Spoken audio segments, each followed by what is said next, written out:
You know AI is important. You know you should probably be using it. But every time you sit down to actually do something about it, you just get hit with a wall of tools, jargon, options, and you end up doing nothing. If that sounds familiar, you're not behind. You're not stupid. You're just standing at the bottom of a mountain with no map. And today I'm going to give you the map. I'm going to walk you through a simple 5-step process to figure out exactly where AI fits in your business. No tech background needed. Let's do this. Okay, so why does it feel overwhelming? It's probably because there's like a new AI tool coming out every single week. At the moment, Claude is dropping updates like there's no tomorrow. We're talking 2 or 3 updates a week. We can barely keep up. I mean, I look at AI stuff all day long for 8 hours a day. I've been doing so for the past 18 months, and I still feel like I'm behind. So if you're feeling like that, you're not alone. Believe me, it is just completely normal in this space. It's like trying to drink from a fire hose, right? There's thousands and thousands of AI tools coming out, and you just can't possibly keep up with them all. And not to mention, the technology companies use all these complicated jargon terms like neural networks and machine learning and LLM and blah, blah, blah. There's so many different terms that keep coming out, and you don't need to know them, honestly. I've noticed in my journey, because I'm a non-technical person. I've come from a management consulting career for the last 20 years. I've had to pivot into AI because I was made redundant. So I know exactly what it feels like when you're starting into this journey. You're like, I don't know what's going on. I don't know. I don't want to get it wrong. I'm afraid that I'm going to waste time and money on this. And so I thought I would just simplify it for you. There are 5 simple steps that you can follow that will help make this easier. So I'm just going to make myself a bit smaller here. So these are the 5 steps, right? First of all, we're talking about doing a time audit. Now, a time audit is simply understanding all the different things that you do in a day or a week, ideally over a week, and basically writing down every single task, how long it takes, and write down whether it's something you use your brain for, like in a creative way, or is it something that you use your brain for in a repetitive way. And that would be really, really helpful to understand when you've got that view of all the different tasks you do, because then you can see what kind of jobs or what kind of tasks an AI can do for you versus what you should be keeping for your own to-do list. So once you've done that, pick one of those tasks. Pick one of those repetitive tasks, the boring ones that you hate, that have like that you literally have a routine you have to follow over and over again. Pick one of those and choose one that takes up a lot of your time. So for me, it used to be writing proposals. Now, the actual proposal itself was not repetitive because it's always very different. However, there are certain things you have to do in order to get to the proposal stage that were repetitive. So I would take that, all of that process up front, and basically use AI to streamline it. So once you've chosen that task, then try a different tool. Try a free tool like ChatGPT or Claude, and just basically ask it to take on that task and see what it says, see what it can do. Now, I usually say don't go with free tools because they are just the demo versions of the sort of most basic versions. You don't even get all the advanced features. You don't get the most powerful models. But if you've never touched AI in your life and you just want to see what it's all about, then just start with the free tools so you can get a feel for it, because you won't know until you try it. And you don't want to spend $20 a month on something you haven't even tried, right? So yeah, do that. I pick either ChatGPT or Claude. Just go into Google and type ChatGPT or Claude, and it will come up with those websites, and you can just click on them and basically talk to it. Type your words or talk to it with the dictation microphone in the corner, and ask it to do what you want to do for that task. See what happens. Sometimes it's going to be able to do it, and other times it's not. It's going to fail miserably. But the good thing is that you now have knowledge that you didn't have before about AI, and you're now one step ahead of anyone who's never tried an AI system. So that is number 3. Number 4 is right. Quick aside before we carry on. 2 years ago, I had zero technical experience, like zero. I'm a management consultant. I've never written a line of code in my life. And today, most of my business runs on AI systems that I've built myself. And I didn't learn AI by watching tutorials. I learned by building things, real things that are for my real business. And that's exactly how I help other people learn it too. If you want to become genuinely AI fluent and not just know the buzzwords, but actually build with it, even if you have no technical background at all, there's a link in the description below to book a call with me so we can have a chat about whether I can help you and how. Right, back to the video. Evaluate it honestly. So look at the output. How good is it really? Is it going to save you time?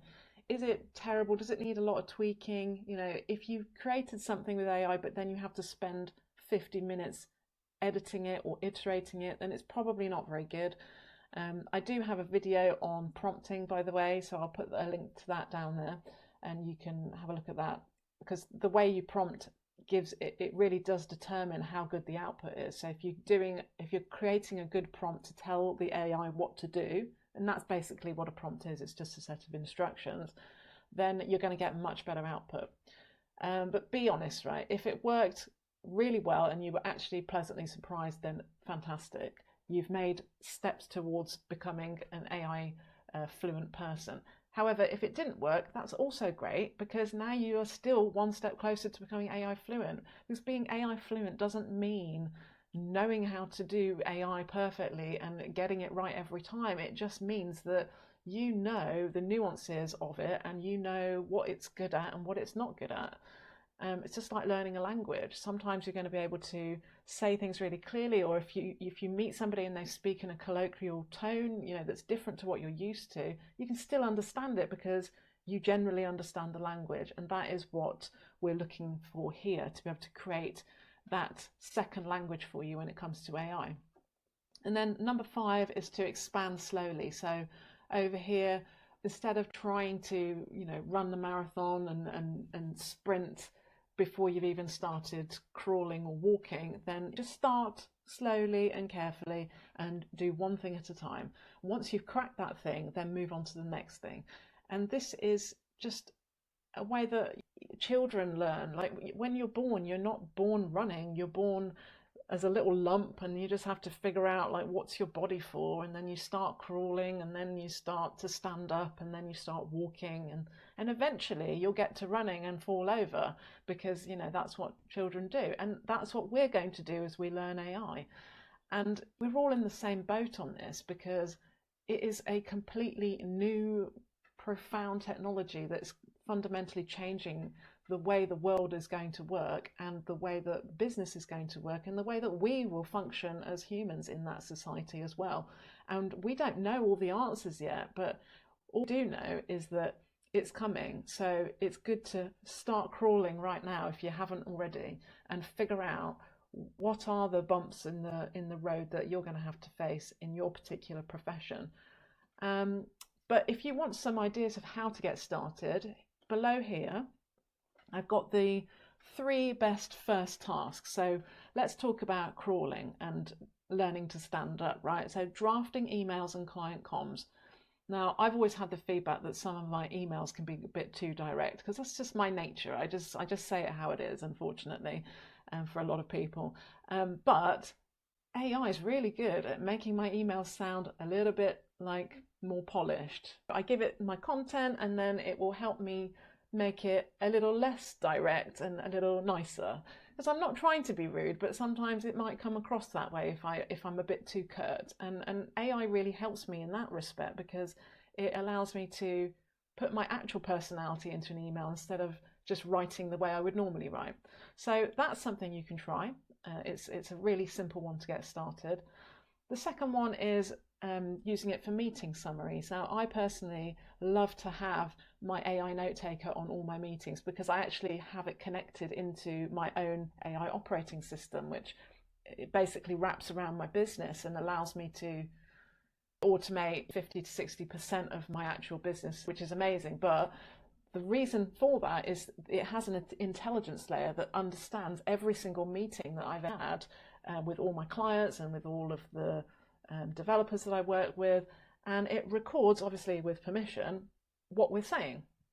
And what that does then is it creates a transcript of that meeting and a summary of it, which means I don't have to take notes. I mean, it's a really basic one, but it's really useful, and it gives you instant action points as well. So what I would do is get yourself an AI note taker. There's loads of them out there, like Fireflies, like Fathom, Otter, and they all have free plans as well, which is great. Or Google Gemini takes notes in Google Meetings, and just feed it the transcript and get your instant action points from it. And that is a great way to use AI to get started. And when you get a bit more advanced, you can use a prompt alongside that and get the AI to pretend it's a sales advisor and give you advice on, if you've had a sales meeting, what could you do better? What could you improve on? Where were the weak parts in your pitch, and how would you improve it? There's so many ways to make this work for you, trust me. And then number 3 is a very popular one, which is social media content. Now, this is not AI slop, although a lot of people do create AI slop with this because they don't understand how to use AI correctly. And I always think of AI a bit like plastic surgery. Like, if you can tell that someone's used AI, then it's because they haven't done it properly. Right? It's not very good.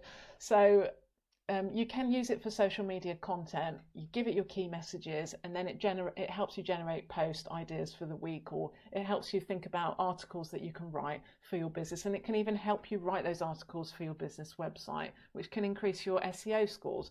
So those are the quick version of how to get started with AI.